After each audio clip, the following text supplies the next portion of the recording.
Continuamos, queridos amigos, con este Ilustrando especial. Hoy tratamos el tema de la Escuela Nacional de la Judicatura con el doctor Néstor Arroyo. Néstor es un excelente egresado de esa escuela, pero que ya previamente tenía formación como abogado litigante y por vía de consecuencia, él mismo cuando cursó la Escuela Nacional de la Judicatura a los fines de constituirse, de investirse en defensor público, pues ya tenía las maderas necesarias para ser un excelente litigante, tal cual fue, tanto en su condición, en su rol de defensor público como litigante privado. Actualmente está en la litigación privada y en la docencia universitaria, en los escritos periodísticos. Y estamos, tú un poquito defendiendo, yo un poquito tal vez ofendiendo lo que ha sido el trabajo, que hay que reconocerlo indefectiblemente. Ahí me suena un poco dicotómico, tanto la posición como el discurso. Reconocer que hay gente que ha pasado por la escuela y que son verdaderos ejemplos, lo que son verdaderos jueces. De ahí entonces viene el hecho de que uno se pregunte cuál es el condimento que faltó en la gran mayoría de los egresados que tienen que ver con el ámbito de lo penal, porque en términos generales, en los otros ámbitos del derecho, yo creo que es plausible, pero las exigencias no son iguales, no son las mismas. En ninguna área del derecho se tiende a posibilitar afectación de garantías penales sustantivas o de garantías de derechos fundamentales o de lo que es lo mismo decir de derechos humanos, más que en el derecho penal. Por vía de consecuencia, entendemos muy humildemente que las exigencias formativas de un juez previo, abogado, para ejercer el derecho penal, o sea, para aplicar la justicia penal, son superiores, deben ser superiores. De hecho, la escuela debería, y el Consejo del Poder Judicial debería, atender al hecho de que sus mejores egresados, las personas que tuvieron el mejor desempeño al interno de la escuela, son los que deben destinarse a la aplicación de la justicia penal. Sin embargo, el manejo que se da ilegal de jueces, por ejemplo, ahora está sonando un cambio en la judicatura, totalmente ilegal, porque todo el mundo sabe que la ley 327, que rige lo que tiene que ver con el funcionamiento de la carrera judicial, exige que para los cambios de posiciones, por ejemplo, en el mismo nivel, no ascenso, incluso para ellos, usted tiene que cuestionar al magistrado si está acorde con ello. Sin embargo, no se hace de forma arbitraria, pero siempre en procura de afectar que los jueces más garantistas, los jueces con mayor capacidad en la aplicación de la justicia, son segregados o cercenados del ámbito de la jurisdiccionalidad penal. Eso para mí es un cuestionamiento del sistema que en algún momento tendrá que producir un reflejo en la sociedad, cuando entienda la sociedad, porque va entendiendo poco a poco, sobre todo con los casos particulares, cuando entienda la necesidad, lo importante, la necesidad que hay de tener un sistema de justicia creíble y sobre todo un sistema que propenda a la aplicación, a la preservación, a la priorización en materia del debido proceso. Pero, Arroyo, tú tenías algo que decirme, me decías algo. Yo suscribo todo lo que dices y le agrego a eso lo siguiente, fíjate. De hace unos años acá ha habido especie de asociacionismo de jueces. Los jueces han empezado a asociarse. Lo cual es muy bueno. Lo cual es buenísimo. Sin embargo, a quienes presiden la Suprema Corte de Justicia eso no les gusta, porque entonces empiezan a ser relativamente más independientes y a tenerle menos temor a las directrices de quienes los dirigen. Por ejemplo, ya que conversaba sobre cambios y sobre cambios de jueces garantistas, le agregamos a eso también cambios de jueces asociados con algún nivel de choque con quienes dirigen el sistema, que entonces como castigo también los han sacado del lugar en donde han estado como juez toda su vida, toda su vida en el sistema de justicia, para trasladarlo a un lugar distinto diferente, nuevo. Eso es cierto. Eso se agrega, ¿no?, a lo que vienes diciendo de los jueces y de las deficiencias del sistema. Claro, claro, un lastre para el sistema, porque, por ejemplo, tú conoces jueces que puedan llenar el vacío existencial y sobre todo de responsabilidad en la aplicación de justicia, como por ejemplo el dejado por la magistrada Elka Reyes en el tercer juzgado de la instrucción. Y le O de, sumamos a ese o de el de la Rosana magistrada Vázquez Rosana Febrillet. Vázquez Febrillet, jueces responsables, jueces probas, juezas que trataban con cierta deferencia a todos los usuarios. Es que se pierden en algo. Óyeme, la impronta de doña Miriam Germán, por ejemplo, el mejor ejemplo del juez que aplica justicia, que es probidad pura, que enaltece la función de juez.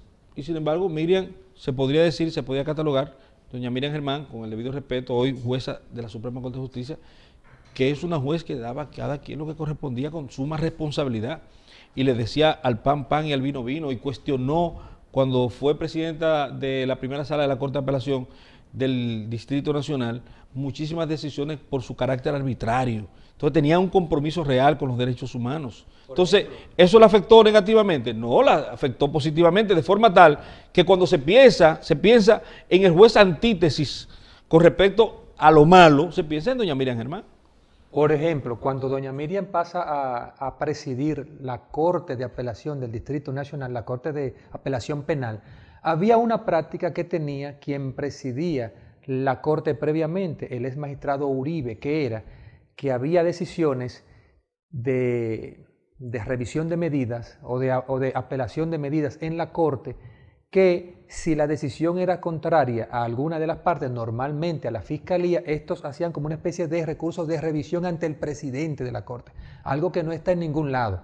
Y entonces él devolvía la acción en favor de la Fiscalía. No, pero Miriam Germán inmediatamente llegó, detuvo eso. Pero hay una por ejemplo, ¿no? Hay una corte que se dedica a variar medidas de coerción en cámaras de consejo. Y eso es totalmente arbitrario, eso es abusivo, eso es ponerse de espalda Ilegal al derecho, ilegal, injusto. Ahora, ¿tú sabes cuándo va a parar eso? Ahora con el nuevo Código Penal que dice que si usted hace eso, usted puede ir 4 años a la cárcel. Cuando usted acusa, por ejemplo, los ministerios públicos que graciosamente acusan a gente sin prueba, sin que tengan vinculación con los hechos, que pasa a diario, bueno, pues va a ir de 4 a 10 años preso. Entonces, ahí se van a acabar esos desmanes. Pero obviamente tenemos en el sistema, y quiero que me ayudes en esta reflexión final, verdaderos paradigmas. Yo he dicho que a nivel formativo tenemos los mejores jueces de América Latina, los mejores jueces a nivel formativo. Ahora, como tú dijiste, muchos pues se niegan a hacer lo que aprendieron, se niegan a poner en ejecución el aprendizaje de esa escuela que tú loabas en tu escrito. Y por vía de consecuencia le hacen un flaco servicio a la escuela y al sistema de justicia. Vuelvo a reiterar el asunto de doña Miriam Germán, que no tuvo que desapegarse nunca.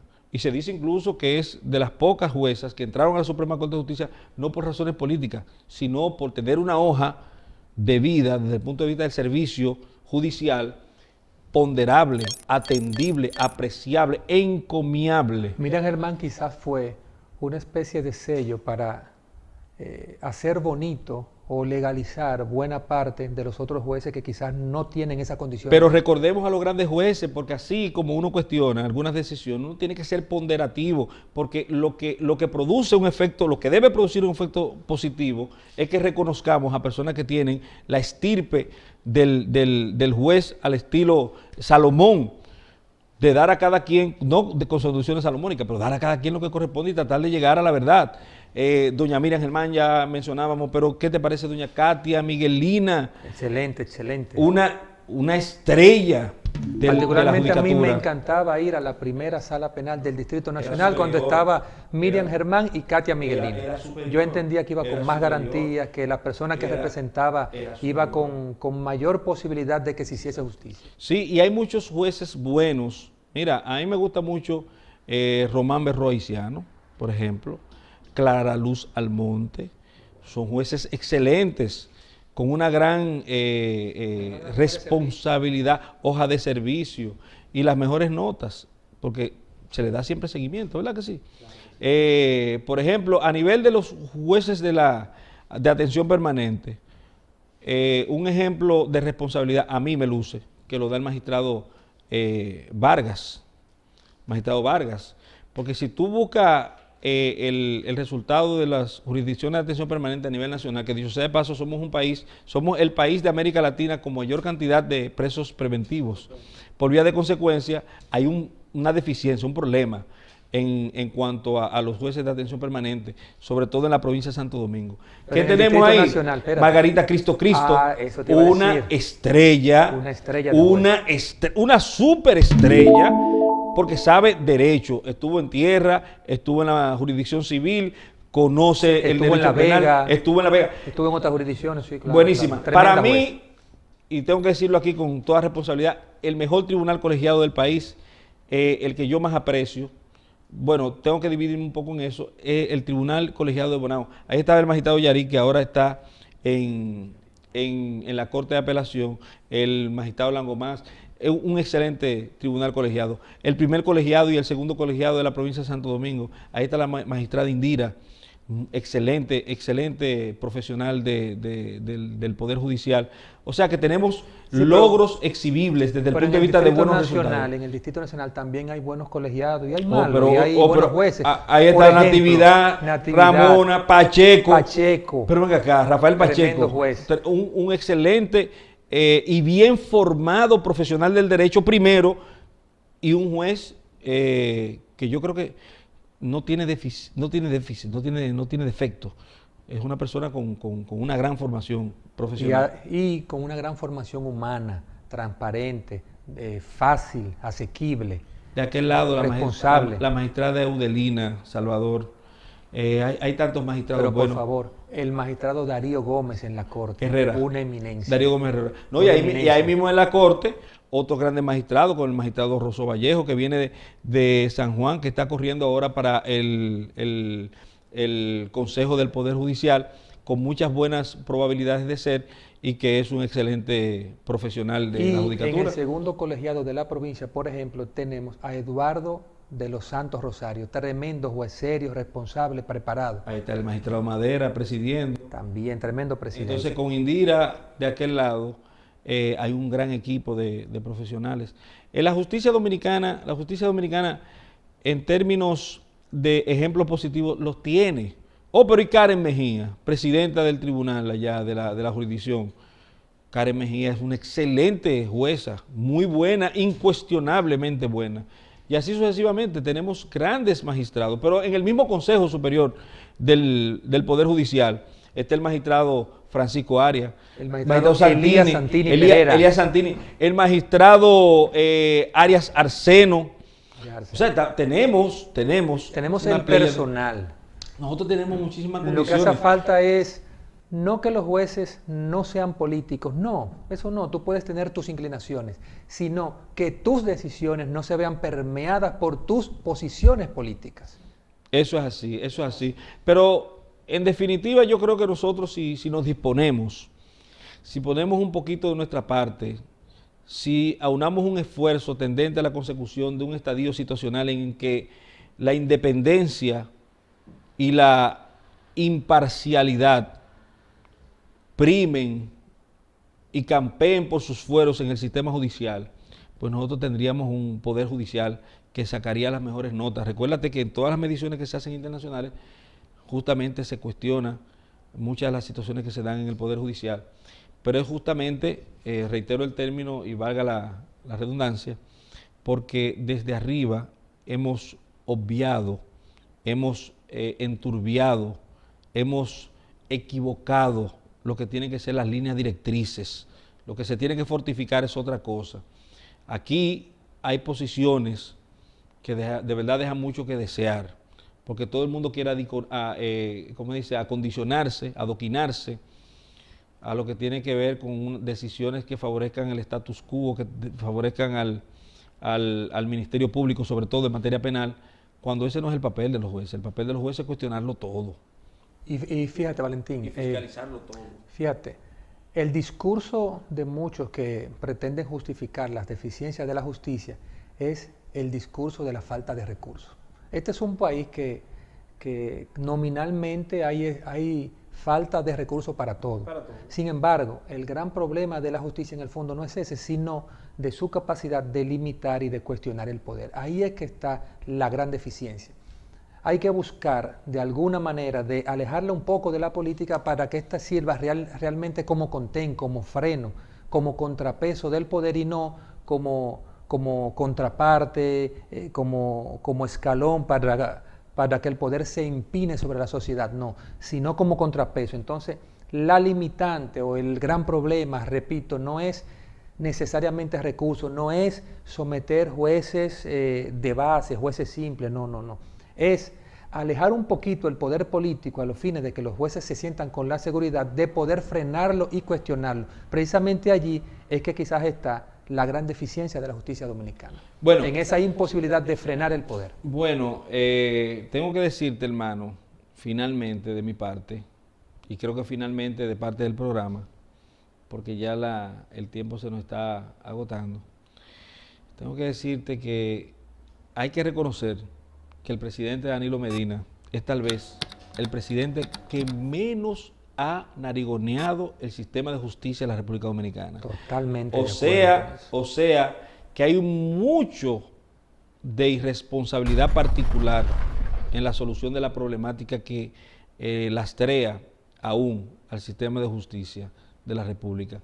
Tenemos, reiteramos, el material humano necesario, tenemos las capacidades, tenemos una buena escuela que forma. Una escuela que forma o, como dice el doctor Rivas, o que desforma, según él, ¿verdad? Un criterio muy particular. Pero ciertamente tenemos las posibilidades, tenemos el grueso de posibilidades de convertirnos en el país insignia y referente en materia de justicia.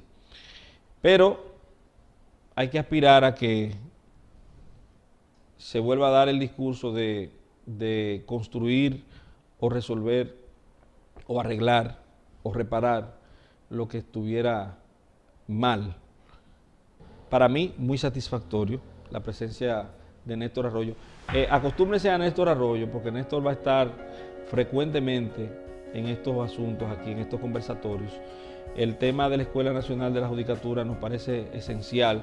Nos hubiese gustado tener una posición un poquito menos cuestionante, menos cuestionadora de esas funciones tan necesarias de la escuela en términos de formación y seguimiento para con los profesionales del derecho que aplican la justicia. Néstor, hora de decir adiós. Lamentablemente el tiempo se nos ha acabado. Este es tu primer ilustrando. Nosotros aspiramos a que todos los ilustrando por venir cuenten con tu sello característico y con la impronta de una persona que ha tratado siempre, en cada una de las áreas que le ha tocado participar, de hacer la diferencia y de ser aportativo. Muchas gracias, Valentín, por tu invitación y evidentemente no puedo más que decirte que desde hoy ya me considero parte de este programa Ilustrando. Muchas gracias, queridos amigos. De verdad que nos sentimos altamente satisfechos con que hayan continuado con este espacio. Esperamos volver a ver la próxima semana a través de este medio, Teleradio América, y de todas las redes que previamente le hemos anunciado, las que aparecen ahora mismo en pantalla. Muchas gracias y nos vemos la próxima semana.